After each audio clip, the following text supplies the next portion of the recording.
welcome to the Paper Snob. This is Tara. Today I'm working on Stamp It Like It's Hot and the April themed pop from PaperCrafting YouTubers, which is called Animals April.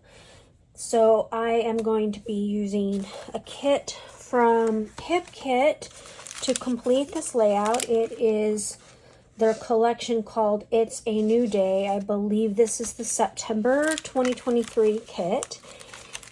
It is a back to school style kit. Yours truly has not used it for not a single back to school layout.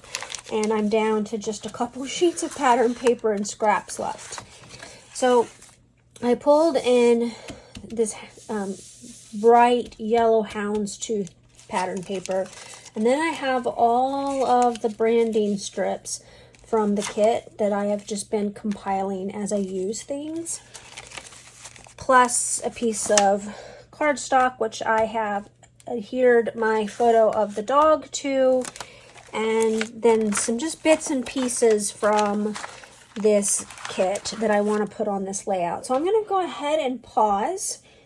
Oh, I did forget to tell you that Stamp It Like It's Hot technique this month is heat embossing, and I have three close to my heart pigment inks. I've got Sorbet, Buttercup, and Lagoon are the three colors I chose, and I'm going to be heat embossing them with clear embossing powder. All right, I'm going to go ahead and pause this video and we're going to get started. So for the technique for Stamp It Like It's Hot, I decided to make kind of a wonky border. First thing, I'm going to trace where my pattern paper is going to end on the white so that I know kind of where to start placing my border. And I don't end up using the yellow ink. I just use the coral and the blue, the Lagoon ink. And I'm just going to make a little bit of a, like I said, it's going to be a wonky border. There's really no rhyme or reason to this border. Just I wanted to do this technique justice, and I felt like I needed to, do a little bit of stamping along the edge of this paper just to put some color on the edge. I like the yellow pattern paper that I chose, but using these other two colors along the edges helps me to bring in some of the other colors from the collection that is actually in the embellishments that I'm going to be using here. And of course, you could absolutely stamp some flowers and emboss them and cut them out and use those as embellishments on your layout. I considered doing that for this, but just decided that this was better for the amount of time that I have allotted for this layout this week. I am using some clear embossing powder, and yep, I'm going to make a humongous mess. I put my smaller craft mat down because it will make it easier for me to transfer the embossing powder to the other side, and then I won't make quite as big of a mess as I do normally with embossing powder. I know that a lot of people use the little triangles and a plastic dish, and I have those things, but I just found that I still make a humongous mess. And anyway, so now I'm going to use my heat gun, and I'm going to get this embossing powder set.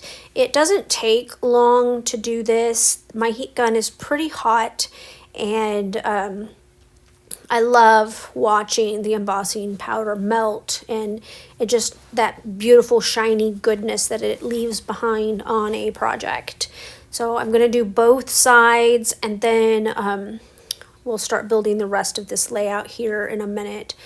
Now, I'm sure that this was meant to be a stamp that you stamped in the center of, and I just used it the way I did because I'm weird and I just wanted to do my own thing with the stamp set.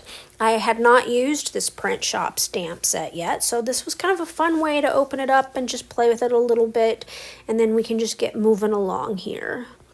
All right, first things first, I'm going to cut out these labels for my journaling. I'm going to use one of the orange ones and one of the darker yellow ones, and I pointed out where they came from. These are Illustrated Faith labels that I order, download, and print as I need them. I keep a pretty good stash of them printed out so that I have them available at all times. These are probably my most favorite labels ever to journal on. I love that they have grid on them. Helps me keep my writing straight, and I just love these labels. So you can get those from illustratedfaith.com and just search labels. And I bought them on sale here a few years ago for a couple of bucks, and they've definitely paid themselves off. So the next thing I'm going to do is I'm going to take these branding strips that I have cut down to 7 inches each, and I'm going to stagger them, and they're going to go right underneath my matted photo. I really liked how this turned out in the end, and I'm going to give you a little hint.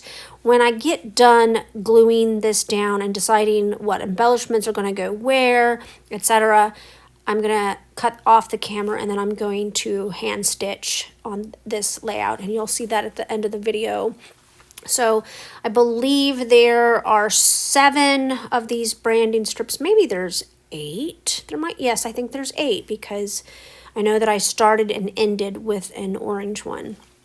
Anyway, I really like that I was able to pull in all the different colors in this kit from Hip Kit, that with these branding strips and then with the stamping. I kind of thought that I might use that frame, but I put it back, and I'll save it for another day. Have to pick off the cat hair from the little frame, because you have cat hair everywhere, and especially in the springtime when we're starting to do the shedding season.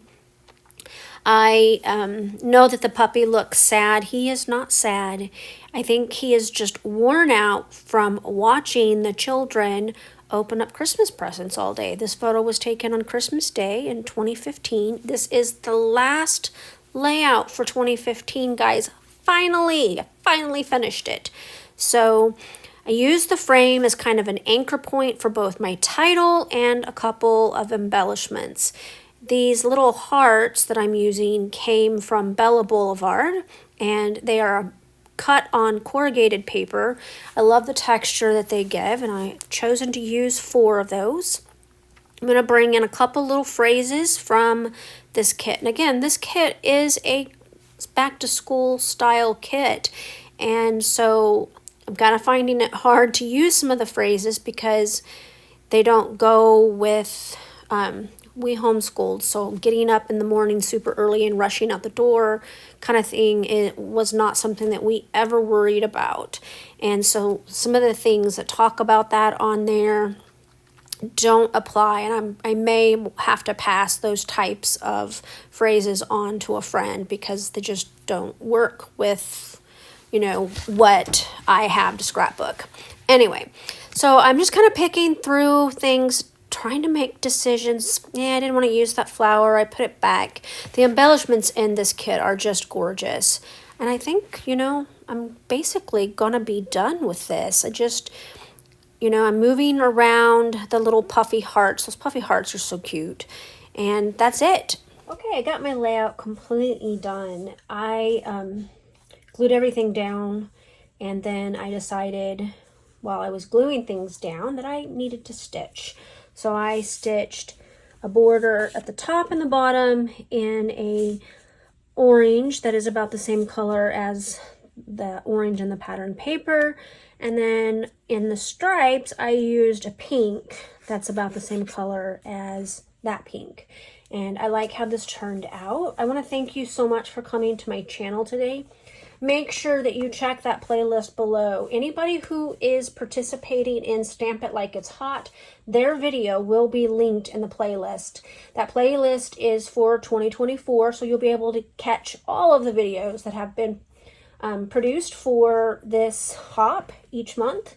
There is also a link list below for the Animals April hop as well, and make sure you check out those. Some people will be on both hops like I am, and some will not. So just check us out, and we appreciate any love that you leave on our channels. Those thumbs ups and comments lets YouTube know that we're doing a great job with our channels. We cannot build our channels without your help, so we do appreciate all of those likes and comments. If you are not a subscriber, I would absolutely love to have you subscribe to my channel. If you have any comments or questions about this layout, just drop them below and I'll get back to you as soon as I possibly can. I hope you have a great rest of your weekend. Bye.